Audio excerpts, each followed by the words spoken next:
Alright, hello everyone. Sorry, it's been a long time since I made a video. Part of the reason is I was kind of busy, and things kind of move slowly for me, at least when you're looking for improvement. But just to recap, since the last video, we had finished the rituximab infusions, well, three and like a third, and then we had to stop because I kept getting hives.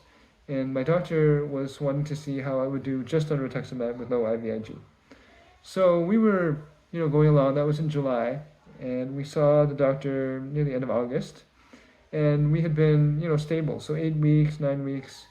Wasn't really noticing a lot of improvement. I had noticed some improvement originally, the very first month that I was on the rituximab. But I thought, well, maybe that's because it's overlapping with the IVIG, But we just kind of went with the plan, and in middle of September, I got sick. I don't really know what I had. I tested for COVID, after, and it tested negative, but I wasn't feeling well. I really couldn't eat. I had a problem eating, and I ended up losing weight and getting weaker. And up to this point, I was stable on the rituximab, but I wasn't really improving. The first 3 weeks I improved, and then I feel like I kind of plateaued there, and it just kind of stayed that way. But I was kind of plateaued in a place where I explain to people as if I'm in barely capable, like borderline on the okay side. So the things that I need to do for myself, whether it's flossing or eating, brushing my teeth, I'm able to do them with relative comfort. It's not like super difficult. But when I got sick in September, this was the first time I really felt like my condition had deteriorated to the point where I was now barely below like capable or whatever acceptable. I was now barely below. It would take me like 5, 6 minutes to floss, and when I floss, I have to lean over a table and kind of to prop up my arms, and it takes so long that I'm drooling a puddle on the table. It's not really fun, You want to be able to floss quickly. I was now having trouble. I had to use a straw when I was drinking my Ensures again, or Boost. I couldn't lift them. I really was having a lot of trouble lifting food to my mouth. Even if you gave me a little piece of bread or was eating a sandwich, it was getting really hard. And so it was a little bit depressing, sad. I'm not sure what word you'd use. And so we called the doctor and he said, "Hey, I'm getting weaker. Can we use a rescue?" They called it a rescue dose of IVIG. So this was in third week of September or something. And I said, "Yeah, sure, we'll order it." We had it approved by insurance, so it should be quick.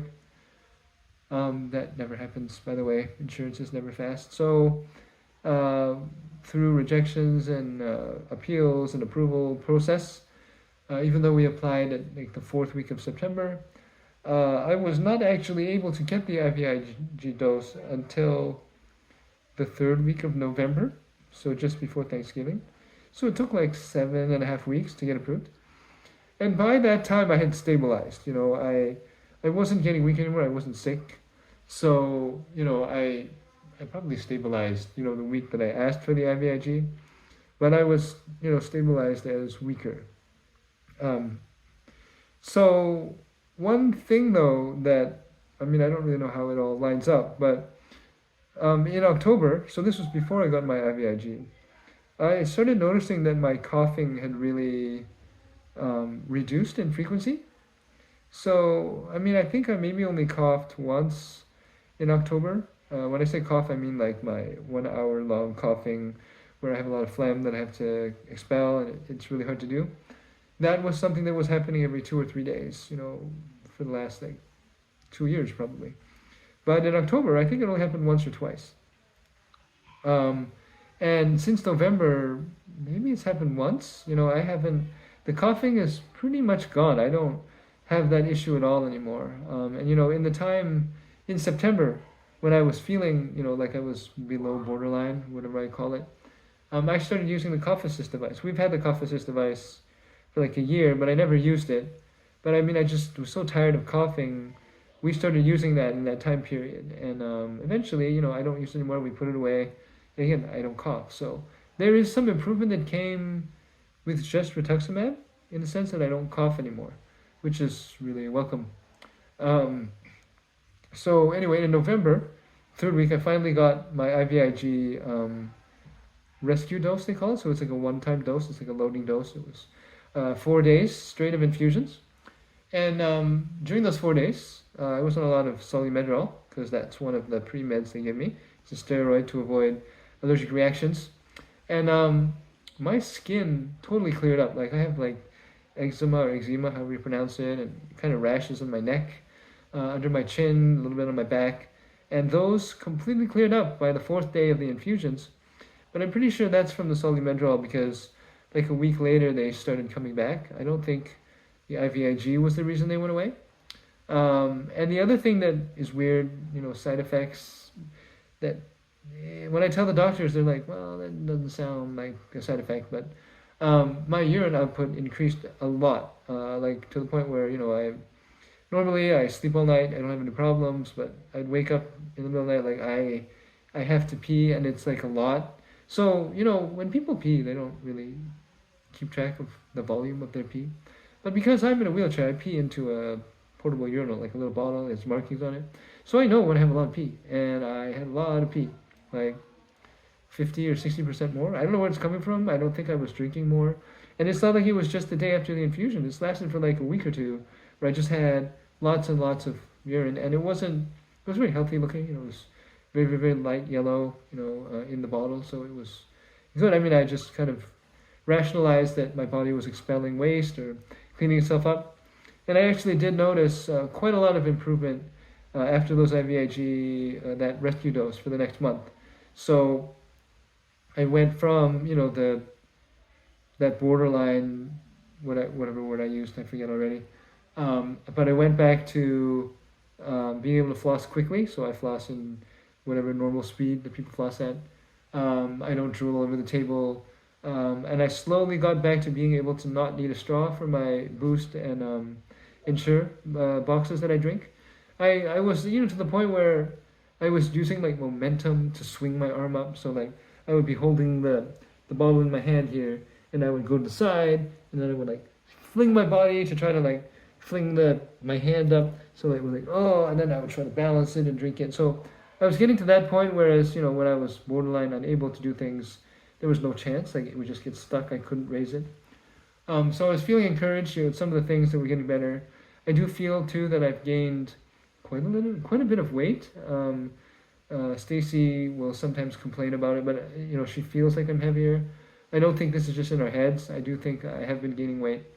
And so, that was November. And so the doctor was like, well, that's a rescue dose. We want to finish the 6 months of rituximab. We're not starting IVIG right now. I think, but I feel great. Then I thought, well, it's only another month and a half. January is when we would start rituximab again. So I was like, yeah, I can wait and we can see what happens. I mean, maybe I'll keep improving with IVIG, but it does seem like I plateaued, a month later, and kind of just stayed there. That's kind of where I am with just rituximab. I kind of just stay stable at where I am.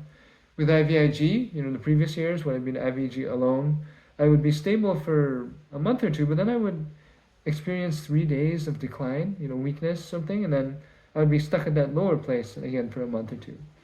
So January comes around, it's time for my next rituximab infusion. And I'm a little wary, I'm like, well, am I going to be allergic? How is it going to work? So this was, we started, at the beginning of January, which is unfortunate because it means all the insurance deductibles have reset. But anyway, it was 4 doses. We aimed for 4 again.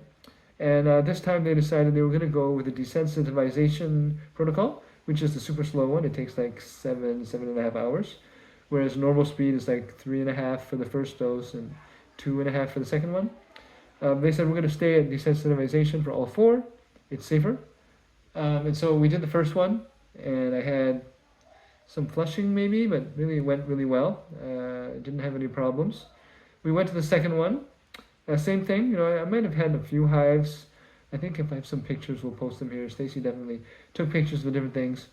But it was, it didn't really stop us. I think they would pause for 20 minutes, but by the time they started the pause, the hives were already going away, and it just went really smoothly. Unfortunately, I don't know how you'd say it, if you remember the first time I had rituximab, after the second dose, I developed like really bad ankle pain. We went to the ER and I was in the hospital for 3 days, where they eventually declared that I had aspiration pneumonia, which I still don't think that's right. But anyway, this time I wasn't thinking of it. I really don't think I caused this on myself, but my ankle started hurting on the Saturday evening, I think, the right one. And it started hurting and it was pretty sore. Now, the first time this happened 6 months ago, I was like, it feels like it's kind of tweaked, so I'm going to stretch it and, like bend it and twist it and try to get it, relaxed. That made everything explode into like horrible pain. That's why we went to the ER. So this time I was like, I'm not going to move it. Let's ice it. And the left ankle felt a little bit of a twinge, but not much. So I didn't move them. I slept over through the night. The next day we iced them. And actually the pain was manageable and it subsided. And by the end of Sunday, so the next day, the next day, after the night it was hurting, the next day, it was really mostly gone. And I was happy about that. We didn't have to go to the ER. But, it does appear that, it's exactly the same time after the second dose, I experienced ankle pains. And we talked with one of the nurses about it, and she was like, maybe it's tendonitis. Maybe, my ankles get a little red, they're a little flushed. I didn't get the purple afterwards like I did last time, but I'm glad it went away. And whether it's a placebo or not, next time I do rituximab, I'm going to ice my ankles if they hurt. I'm not going to try to stretch them. So that was the second week. Third week we did the infusion. We're like, well, the third week was fine last time too. This time it was a breeze, no problems. And we went to the fourth one thinking, well, maybe you get them all done. And the fourth one, again, was super smooth.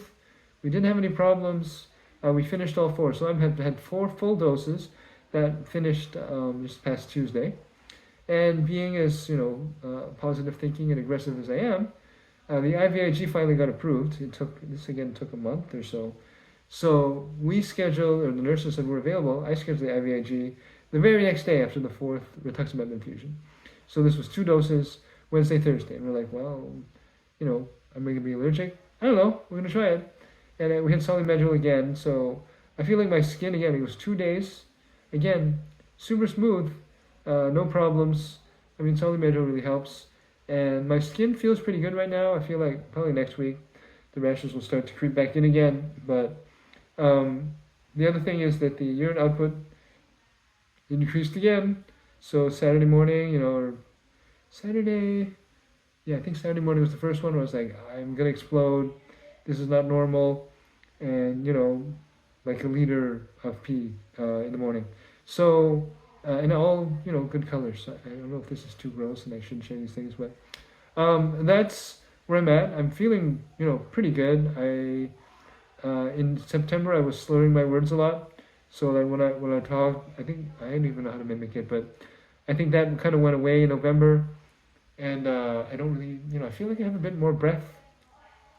This morning when we were at church and I was drinking my Boost, it's now to the point where when I'm lifting bottles, I'm not swinging my body with momentum to try to fling it up to my face, I'm just taking the bottle and slowly raising it under control and drinking it. And the hardest part is actually just finishing it. Because to finish it, I have to tilt up the bottom of the bottle and my hand isn't quite high enough. I tilt my neck, and I push it with 2 fingers and try not to drop it. But, these kinds of little improvements, they're pretty big for me. Locking my wheelchair, I said, at one point that was kind of hard. Now it's like easy. I don't worry that I have problems with it. We have 2 wheelchairs. The one I use at home, I can lock no problem. The one we use outside has a much stiffer brake, and I'm not able to do that one yet. But every time we go out, I try. And hopefully one of these days I'll tell you that I locked it. So those are all the updates. I don't really have any entertaining fun stuff in this one. It's really just a big update. I'm sorry that I haven't been updating. But I'm really encouraged. People at church, they ask me all the time how I'm doing. They're praying for me all the time, and I really appreciate it. I think, this past set of infusions it just went really well. And it looks like 2024, so far, it's been really great. And yeah, I'm just looking for every, little piece of improvement. And the not coughing, though, has been it's so much better when you don't cough all the time. I've started doing reckless things, you might say. I've started, testing foods that I wasn't eating because they would cause me to choke and cough.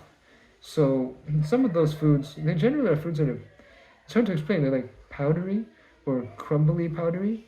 So when you bite into them, they might have crumbs that, it's almost like they fly. So the crumbs are like floaty dust crumbs. And if they floated into my throat or where I swallow, they would tickle the wrong way or get caught somewhere or fly into my lung. I have no idea what's going on in there. But that would trigger coughing fits often. Some of the worst offenders were sun chips, nacho cheese Doritos. So I was like not eating those. It's not like I eat them all the time, but if we're at a party or people are over and we have a bag of things open, I ate them and I like started coughing immediately. Oh, this was a mistake. So I hadn't eaten those in a long time, but last week I had some Doritos just because I'm like, I'm going to be reckless now. I don't need to use water to swallow my food anymore. I'll generally finish my whole meal and then I'll drink water. And I do that more to prove to myself that I can. It's not that I think that you can't drink when you're eating, so I mean, those are some of the things that are better. I hope any of you that are watching this and are going through tough times, you can be encouraged that if we find the right combination of treatments, I think that's where I am now. I hope so. Looks like we'll have brighter days ahead. This video is pretty long, so I'm going to cut it here. But it won't take so long to make the next one. Oh, one last thing. Because I'm home all the time. I try to find things to do in my spare time that are productive. And currently, the task that I'm working on is one that I have a personal need for. I write software programs for a living. That's what I do. And one of the biggest problems I feel like we have, and this might be a universal problem, is that we don't know how to organize the photos that we take. My wife takes like 500, she's like 500 photos a month on her phone. And we have other cameras from the past, we have digital cameras, SLRs, DSLRs. I have scans of film photos that my dad took from as early as the 70s, I think. And they're all dumped in folders.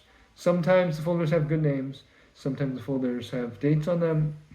A lot of times they don't. Sometimes we have duplicates. We back them in 4 places. And it's just like a big mess. And when you want to find your photos, it seems like the only photos you can really find are the ones that Facebook tells you from memories. Or maybe Google has a memories that shows you. But our photos are just a mess. And we don't know how to organize them. So I'm trying to solve that problem for myself. I'm building a software solution to organize them and allow you to search and display them properly. There are other solutions for like marking them with the right, they call it metadata. So like you would mark your photo with who's in them or the name of the event that you're at or where the location you're at. A lot of phones will auto tag the photos of locations. But I'm starting that project and I may even start a new channel to document that process. Maybe not. I don't know. We'll see how much time I really have. But it's been fun so far. It's an opportunity to learn new technologies. And if any of you out there want to participate in such an activity, let me know. Maybe we'll send them a GitHub or something and have a group building this or brainstorm or design. It's, I guess I don't get enough of coding in my day job. I just want to use my skills to their maximum potential. So thank you for watching this video. I know it's very long. I will make shorter ones in the future. And yeah, I'm feeling really good. I need to drink some water now. But you see, I'm not running out of breath. I'm not choking. I'm not coughing. So yeah, that's in this week's video. Happy 2024, everyone, and Happy Chinese New Year.